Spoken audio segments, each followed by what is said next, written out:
Abraham connaissait Dieu à un certain niveau. C'est pour ça qu'il était prêt à sacrifier Isaac. Aujourd'hui, je parlerai de l'importance de la révélation. Dis, la révélation est importante. Est-ce que vous êtes une fois posé la question de savoir comment Abraham a marché avec Dieu? Comment Isaac a marché avec Dieu? Comment Jacob a marché avec Dieu? Les patriarches n'avaient pas de Bible. Amen. La première fois où Dieu se révèle à Abraham, il dit, se révèle à lui. Dit à quelqu'un, Dieu se révèle. Et nous voyons encore, comment on appelle ça, Isaac à Guéra. Il a voulu se conformer à son siècle. Dieu lui a dit, tu ne parles pas. Parce qu'en ce moment, bien aimé, l'Égypte était quoi? Un ver pâturage. Il dit, tu parles pas en Égypte parce que moi, j'ai quelque chose de spécial pour toi. Isaac était devenu l'homme le plus puissant de Guéra. Si tu as la révélation, tu seras la personne la plus puissante de ta génération, de ta famille, de ta maison, de ton village. Si tu as besoin seulement d'une seule révélation pour tout changer. Écoutez, je vais vous dire quelque chose. Souvent, la plupart du temps, les gens qui ont peur des sorciers, c'est parce qu'ils n'ont pas de révélation. Je dis, il n'y a rien en face. Ils viendront te demander pardon. Moi, j'ai un témoignage comme ça. Il y avait un oncle de mon épouse. Il allait dire au village là-bas que oui, que ma femme a failli l'écraser. Il ne connaît même pas chez nous. Tu ne connais pas chez nous? C'était un sorcier. Et il a menacé mon épouse. Je lui ai dit, c'est ta fin.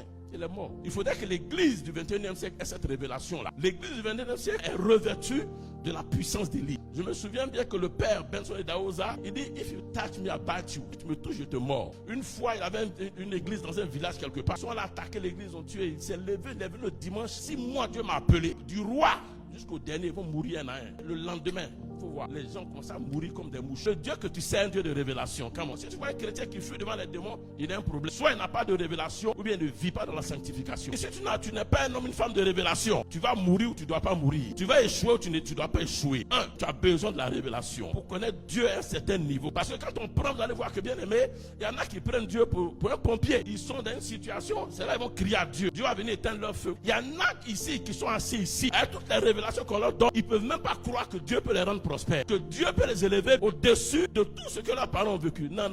Prêche, sors la phrase, reviens encore, entre dans l'eau, ressort. Il ne peut jamais croire. On a besoin de la révélation pour connaître Dieu parce que Dieu se révèle. Alléluia. Dieu, tu ne peux pas le connaître totalement. Il dit l'éternel est comme une montagne. Alléluia. Et vous savez que la montagne a plusieurs faces. Il y a une face qui peut être de l'autre côté d'un pays où il y a la forêt. Il y a l'autre face qui peut être peut-être dans un autre pays où il y a quoi? Il y a un fleuve. Ainsi de suite. Celui qui est du côté où il y a la forêt, si il fait l'erreur de dire que cette montagne-là est couverte de forêt, il fait une erreur. Il faudrait qu'il fasse le tour. Dis, Dieu est comme une montagne. Tu ne peux pas le cerner. Pour le connaître, il faut marcher avec lui dans la révélation. On a vu cela avec les patriarches. Il va se révéler à Abraham à un moment donné comme Jéhovah Jireh. À un moment donné, il va dire El Shaddai. Dis, Dieu, tu ne peux le connaître que par la révélation. Connaître Dieu de manière spécifique et personnelle, bien aimé, c'est pas révélation. Par exemple, quelqu'un va se lever, sera peut-être auprès de la mort. Et Dieu le guérit, Dieu le délivre. Découvre une dimension du Seigneur qu'on appelle Jéhovah Rapha. Écoutez, quand Dieu se révèle à un individu d'une dimension ou bien un niveau, tu ne peux plus convaincre la personne d'autre chose. Amen. Tu ne peux pas dire que oui, Dieu n'enrichit pas. Si Dieu l'enrichit, il sort d'une famille très pauvre. Dans sa famille, personne n'a réussi. Dans leur village, on les appelle pauvres. Un monsieur comme ça, Dieu le prend, Dieu le lave. Alléluia. Et Dieu l'élève.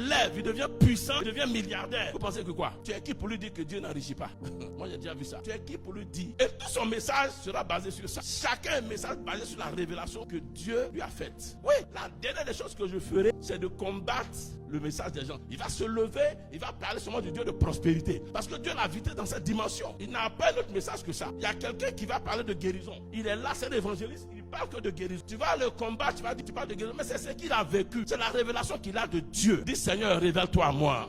Un bien-aimé, la révélation est importante. On a besoin de révélation pour connaître Dieu et pour pouvoir opérer par la foi. Écoutez, Abraham connaissait Dieu à un certain niveau. C'est pour ça qu'il était prêt à sacrifier Isaac. Souvent, écoutez, je vais vous dire quelque chose. Il y a des fois où on est dans cette situation, on n'arrive pas à mettre notre foi en Dieu pour avoir une solution. C'est parce qu'on ne le connaît pas bien dans ce domaine. Allons dans Romains 4, verset 17. Il dit, j'ai été établi père d'un grand nombre de nations. Il est notre père devant ceux auxquels il a cru. Abraham connaissait Dieu à ce niveau-là. C'est pour ça que quand dans Genèse 22, Dieu lui a dit, sacrifie-moi Isaac, il était prêt à le sacrifier. Abraham savait qu'il traitait avec un Dieu qui créait ex nihilo, qui ramenait ceux qui n'avaient pas de vie à la vie, qui ramenait ce qui n'existe pas à l'existence.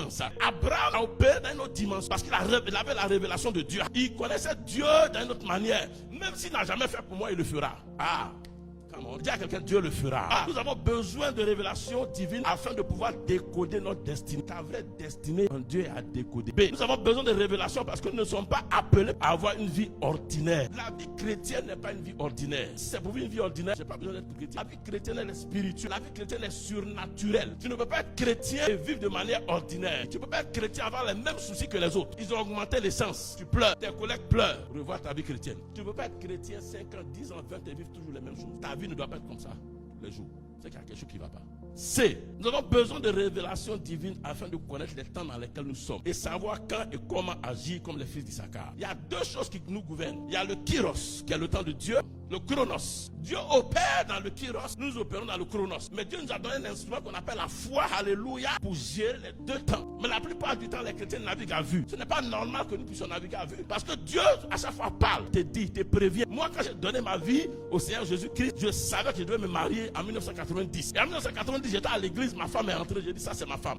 Je vais faire une brèche. Est-ce que vous savez que chacun de vous ici, si tu es un enfant de Dieu, tu es né de nouveau, tu dois être en avance sur ta génération, tu dois être en avance sur tes parents, etc., etc. Il y a une seule de l'église. Souvent on cause beaucoup. Quand on parle, je lui dis ça là, voici ça. Et je lui dis, mais vous êtes en avance. Vous êtes toujours en avance. Parce que bien aimé, si tu veux vivre longtemps, si tu veux réussir, il faut chercher la pensée de Dieu. Et la plupart du temps, quand vous lisez la Bible, tous ceux qui étaient en avance sur la génération ont couru après la pensée de Dieu. Écoutez, certaines personnes prétendent connaître Dieu, mais ne le connaissent pas véritablement. Ils sont comme Job. Quelqu'un va te dire aujourd'hui, on ne paye pas la dîme. Et tu vas commencer à ne plus payer la dîme. Tous ceux qui disent que la dîme c'est de la loi, c'est des illettrés bibliques. Je le déclare. On est en direct. Si tu dis que la dîme c'est de la loi, tu es un illettré biblique. Il faut relire ta Bible. Demande au Saint-Esprit de t'instruire. Il peut induire les enfants de Dieu en erreur. Abraham, Isaac, Jacob, ils ont payé la dîme. C'est pour ça que Jacob, avant d'aller chez Laban, il a dit quoi? Si tu me bénis, tu me donnes des vêtements, tu me donnes la nourriture, je reviens, je te donne la dîme de tout. La loi était où? Moïse n'était même pas encore né. Les 12 tribus n'existaient même pas. Et tu vas me parler de loi. Seigneur, aide-nous. Pour connaître Dieu, il faut être capable de discerner ses voies. Et c'est pas révélation. Allons dans Exode 33, 13. Il dit, maintenant si j'ai trouvé grâce à tes yeux, fais-moi connaître tes voies. Alors je te connaîtrai, je trouverai encore grâce à tes yeux. Considère que cette nation est ton peuple. Allons dans le psaume 103, le verset 7. Il a manifesté ses voies à Moïse, ses œuvres aux enfants de Dieu. Il est dangereux d'être un chrétien qui se focalise seulement sur les œuvres de Dieu. Le diable va te tromper. Si toi tu cours après tout ce qui a ajouté la frère, tu vas rencontrer ce que tu ne dois pas rencontrer. Chez nous, en Apollo, on dit tu vas rencontrer ce qui est rouge. J'ai parlé de l'importance de la révélation. 2. Comment avoir accès à la révélation? Tu dois avoir accès à la révélation. Tous n'ont pas accès à la révélation. La révélation, c'est bien aimé, le logos inspiré ou activé par le Saint-Esprit. Si la révélation que Dieu te donne n'est pas dans la Bible, il faut revoir.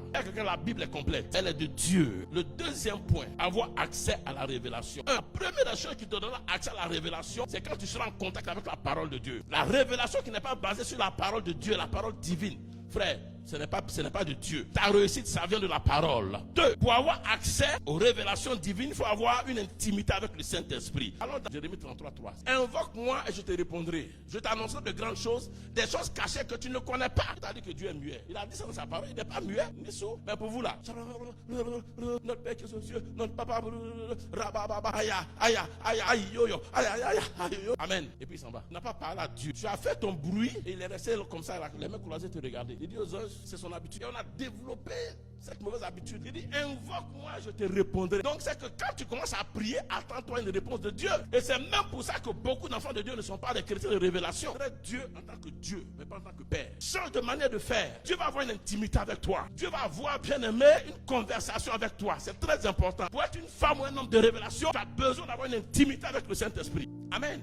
Il y a un groupe d'hommes d'affaires chrétiens. C'est un pasteur qui disait ça. Il dit que quand ils allaient, ils partaient quelque part et puis les rencontraient à l'aéroport. Il dit, mais vous venez d'où? Il dit, tu vois tel marché de pétrole là, nous on veut ça. Donc on s'est retiré pour aller jeûner 7 jours. Ici en Côte d'Ivoire, il va devenir pasteur. Prie pour moi. Et ce qui est dangereux, il va aller manger soukouya et puis boire champagne. Toi, tu vas aller gêner. C'est toi qui dois aller gêner. Tu veux, faut te fâcher, mais je te dis, ta vraie identité dans le Seigneur, tu n'as pas encore rencontré cela. Allez, si Dieu te révèle cela, tu vas gêner plus que tout le monde ici. Écoutez, que tout le monde me regarde. Te concernant, il y a des choses cachées, grandes, puissantes que tu ne connais pas. Aucun homme ne connaît. C'est un mystère. C'est pour ça que tu dois avoir une intimité avec le Saint-Esprit. Une relation étroite. Tu es son arche dans ta génération. Allons dans 1 Corinthiens 2, 9, 10.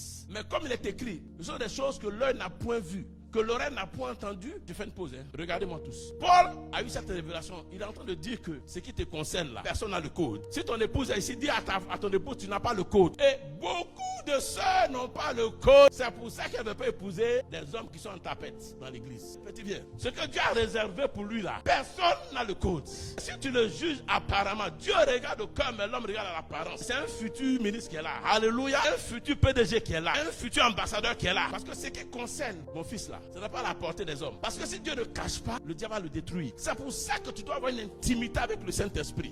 Tu vas voir ton enfant, il est en train de déconner, il fait des choses. C'est pour ça que tu as besoin de révélation pour décoder sa destinée, pour décoder ce qui sera demain. Besoin de marcher avec le Saint-Esprit d'une dimension qui te permettra d'entrer dans la pensée de Dieu. Dieu doit te montrer. Et pour que Dieu te montre, il faudrait que tu aies un koinonia avec lui, le Saint-Esprit. Tu es un être humain pas ordinaire. J'ai déjà fait la démonstration ici. Donnez-moi une chaise. On va terminer avec ça. Il est connecté à son monde naturel. Et en même temps, ce qui est bien, il est connecté à un monde surnaturel. Donnez-moi Éphésiens 1. 3. Béni soit Dieu le Père de notre Seigneur Jésus-Christ. Il nous a béni de toutes sortes de bénédictions spirituelles dans les lieux célestes. Il est béni. Il ne perd plus. Non, il n'est plus connecté à ses origines. Il est connecté à Jésus-Christ de Nazareth. En qui il est béni de toutes sortes de bénédictions spirituelles dans les lieux célestes. Mais comme c'est que bien aimé, la plupart des chrétiens n'opèrent pas à partir d'ici. Ils opèrent à partir de là. Retenez ceci.